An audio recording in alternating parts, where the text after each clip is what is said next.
একই কারণের কারণে যদি সেখানে পেতে পারে তা আমরা পেতে পারবো না। এর জন্য জনগণ হয়তো বা উৎসাহিত এবং তারা ভেবেই ফেলেছে যে অবশ্যই ইনশাআল্লাহ আমরা মেয়র হব। বিগত চাচা ভাতিজার পালা বদলের পরে বরিশাল সিটি কর্পোরেশনে কয়েক হাজার কোটি টাকা দেনা আছে। যদি পেয়েও যায় সেই দেনাটাকে উঠিয়ে আগামী 30টি ওয়ার্ডের বরিশাল কিভাবে গড়ে যাবে? যদি এখানে চুরি কোনো দেনা থাকে সেটাও তারা আমরা দেবো, কিন্তু ন্যায্য কোনো দেনা থাকে তাহলে অবশ্যই ইনশাআল্লাহ যদি অন্তর্বর্তী সরকার দেশে বিপ্লব হওয়ার পরেও বিদেশি বহু দেনা সে যদি পরিশোধ করতে পারে তাহলে আমি পারবো না।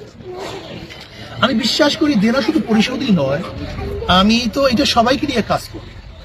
বরিশালের যত ভদ্র বিশিষ্ট জ্ঞানী গুণী আছে, আমাদের বরিশালের বহুত ভালো ভালো বিজ্ঞ লোকগুলি আছে, আমি খোঁজ করে বের করি।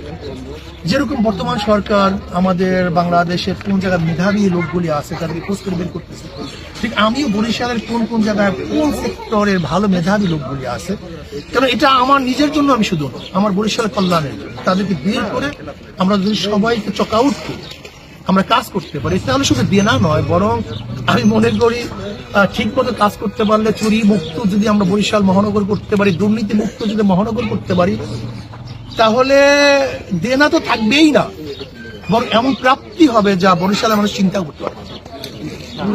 সময় আপনার যে ইস্তেহার ছিল, যদি চেয়ারের আসনটা পেয়ে যান সেই স্তরেই কাজ করবেন না নতুন কোনো এজেন্ডা বাস্তবায়ন? সেই স্তর তো করবোই ইনশাআল্লাহ। নতুন ভাবে সবাইকে নিয়ে যদি নতুন কোনো পরিকল্পনা প্রয়োজন হয় সেই পরিকল্পনা আমরা নেব। নতুন সমস্যা তো হতেই পারে, গত বছর যে পরিকল্পনা করছি এবছর তো ভিন্ন পরিকল্পনা রাখতেও পারে। গত এবং বর্তমান উভয়কে সামনে রেখে আমরা পরিকল্পনা করে আমরা সবার চেষ্টা করছি।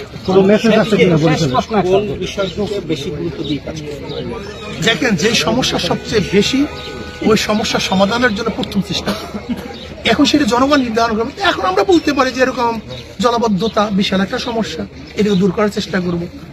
আমাদের মেডিকেলটা বড় সমস্যা, মানুষ ঠিক মতো চিকিৎসা পাচ্ছে না, সেটার ব্যবস্থা করব।